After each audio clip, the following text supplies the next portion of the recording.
ladies and gentlemen, welcome back. And this is, of course, Lightliger here as always. And today we are going to be talking about how to buy cryptocurrencies like Bitcoin without an ID, or as we like to call here in the crypto world, without KYC, meaning know your customer, where a service or an exchange basically asks you to provide some type of documentations, whatever that is, your passport or your national ID or driver's license, and in some cases phone verification or proof of address by providing a utility bill, whatever it's your phone, electricity, or rent. And luckily, there are still services out there which do not require an actual ID. This can be very preferable for young people who don't necessarily own a passport or haven't gotten one yet, or there might be some age requirements to basically buy or participate on some of these exchanges. So this can be a great option for many different people out there. So we're going to be going through 5 different services out here which are going to be providing these possibilities. So let's kind of get started with the first one, which is called Huddle.com, which is a peer-to-peer Bitcoin trading platform that doesn't hold funds. In some cases, platforms like Paxful, for instance, which is a very popular one that does require KYC, holds your Bitcoin basically inside the actual platform instead of holding it in your own wallet. So this is basically using a technology that allows you to kind of have a more secure way to hold your own funds on the platform. And there are many different possibilities on the platform to basically buy and sell Bitcoins.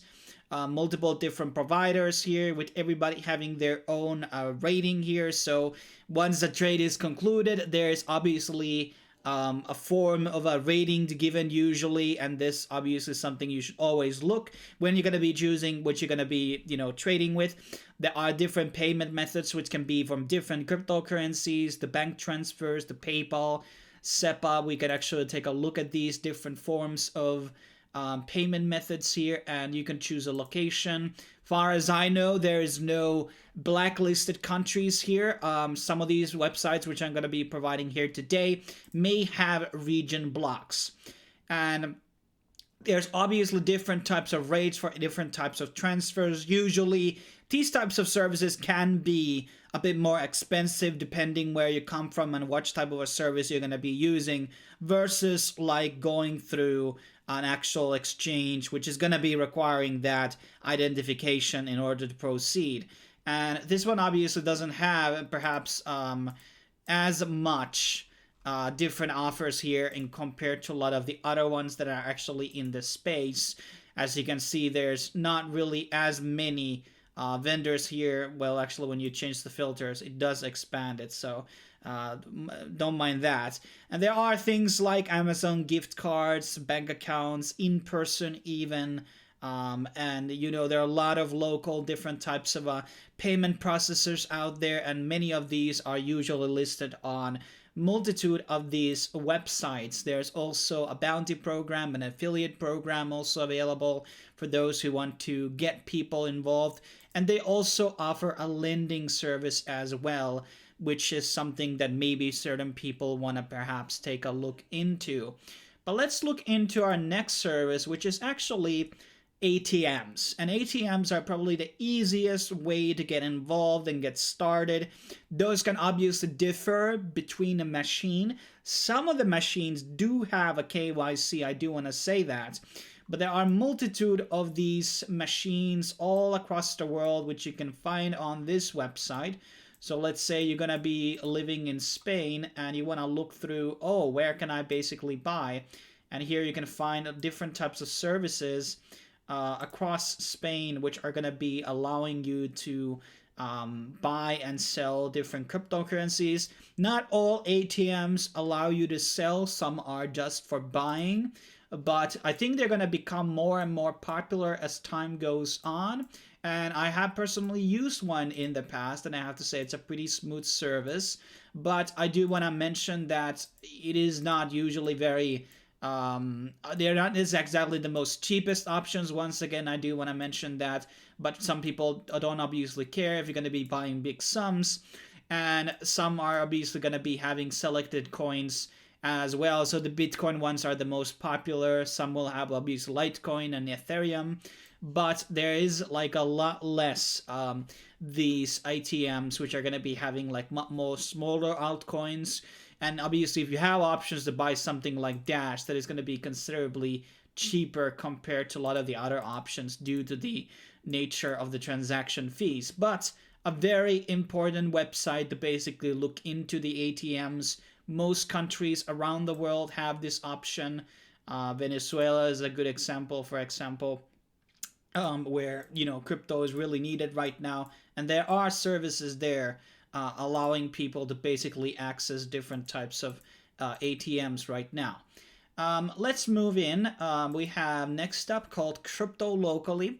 This is something that I have done an individual review on my channel in the past. Go check it out in case you want to have the full details. This one is really great due to the fact that they offer perhaps the widest category of different cryptocurrencies supported here. They just added Bitcoin, which is probably the most bought currency, but it can become a lot more cheaper and faster to buy certain other currencies. And they have a lot of Ethereum tokens here, for instance, Tron, EOS, Binance Coin, a lot of good gateway tokens which have a lot of trading pairs available, and you can sell and buy on this platform. There's multitude of different payment options here: local cash, bank transfers, cash deposits, internal wire, credit, debit card, gift cards, WeChat Pay, a Cash App, PayPal. I mean, you name it. They have a multitude of different options here. Even other crypto are available here, and everybody has different types of ratings on the actual platform, where you can see how trusted the vendor is and what are the positive transactions, descriptions, the volume, the trades, the user feedback, the report, etc. It is a pretty good website, and I've been liking their service. I've used them, and I've seen also a couple of my subscribers use the service, and I don't think that they have any complaints about it. So it's been a very smooth and pretty easy, streamlined way to basically buy crypto. Next up, we have another service like this called Local Monero. And Monero, as some new people watching this video don't know, Monero is a very privacy-focused coin, which allows a lot more secure look into your data and like who is owning what coins and etc. So Monero is a lot more private option, and people who don't necessarily want their governments to know what is going on with their money, Monero is your way to go. Obviously, it has its own faulty lines, and it's not like totally private, but if you're going to be using a VPN, especially with Monero, it's going to be pretty secure, I would argue, still. And this website obviously allows you to sell and buy Monero. You can post ads also here, and I believe there's a BTC option as well. Unlike the local Bitcoins, that one actually does have a KYC these days. It didn't used to. But this one also has a lot of different providers here who are selling and buying Monero. And I think it's going to be growing in the future due to the fact that Monero is going to getting more exposure by going through a lot of this censorship and delisting process. But you can see definitely that there are people that are looking into, even on my local distance, to basically buy and sell Monero face to face. So that is pretty cool as well, in my opinion. So this is another one I do really recommend for people who want that extra layer of security. Now let's move into our very last option here, which is called Local Cryptos, which is another non-custodial crypto marketplace, meaning that the platform doesn't hold your crypto in it. In case of Cryptolocally or Local Monero, the funds are held on the platform until you're going to be using them to buy or sell them or withdraw them, obviously, to your own wallet. Obviously, I think generally there's not really like a history of a lot of problems, but obviously some people may fear that there might be like an investigation or class action lawsuit against, certain service, and they have to close down or forced by the Fed or something like that. And that is indeed a legitimate claim and concern, but I don't think that there has been really many cases like that which have caused things like these to happen.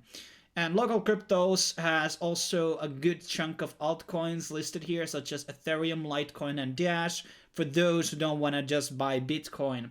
And it's pretty easy, streamlined, and I think they are more being longer in the space. I think the whole space has been, the whole platform has been around for some time now, and there are many different traders here on a local level. Let's see if we can choose to anywhere and see how many people are actually buying and selling. There seems to be quite different amounts, and it's important to also have a lot of regional options, because bank transfers are going to be a lot more cheaper when they're going to be done within that country. So there are a lot of these things and hoops and loops, how to cut costs on the actual cost of every transfer and every transaction that you're going to be doing from fiat into crypto, or from a bank account to a bank account even. So there's a lot of exploration to be done, and you have to find what is going to be the best suitable for you. Obviously, the tips I'm going to be giving out to you is that, yes, some traders may require you to do a KYC, and that will help you a lot to maybe get more opportunities and offers. And also always look into the ratings of the people. What is their feedback looking like? How many trades have they done in the past? If they have done a lot of trades, that is usually a very good sign. And thanks for watching. You can find all the links down below. If you have some extra questions, I try to answer them best to my ability. And obviously, these are not exactly the best way. So if you don't really have a problem of going with IDs and giving that information to an exchange, you always are going to be saving money through trading through an exchange versus a lot of these other options. And yes, with an asterisk there, if you're going to be obviously meeting people in straight to person and giving them cash and they give you crypto, that is obviously going to be the cheapest way. So there's a lot of situational things, and you have to kind of look into what is the best thing exactly for you. Thanks for watching. We'll see you soon.